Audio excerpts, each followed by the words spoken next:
ព្រះបង្គំសូមក្រាបថ្វាយបង្គំសម្ដេចព្រះមហាសង្ឃរាជសម្ដេចព្រះសង្ឃនាយកសម្ដេចព្រះរាជាគណៈព្រះថេរានុថេរៈគ្រប់ព្រះអង្គជាទីសក្ការៈសូមចម្រើនពរញាតិញោមពុទ្ធបរិស័ទទាំងអស់ជាទីស្រឡាញ់រាប់អានខ្ញុំព្រះករុណាអាត្មាភាពរួមជាមួយនឹងព្រះសង្ឃនិងគ្រហស្ថចំនួន30អង្គនាក់នឹងធ្វើដំណើរធម្មយាត្រាទៅកាន់ជួរភ្នំក្រវាញការធ្វើដំណើរធម្មយាត្រានេះគឺ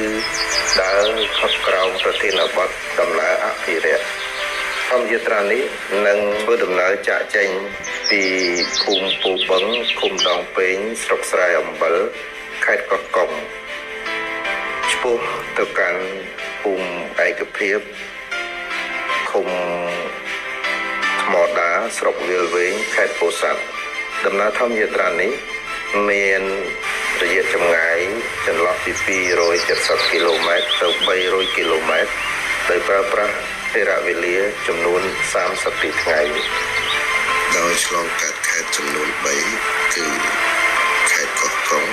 កំពង់ស្ពឺនិងពោធិ៍សាត់គោលបំណងនៃការធ្វើធម្មយាត្រានេះគឺដើម្បីលើកកម្ពស់អំពីការយល់ដឹងនៃសារៈសំខាន់ព្រៃឈើចូលរួមជាមួយនឹងរដ្ឋាភិបាលក្នុងការថែរក្សាអភិរក្សព្រៃឈើ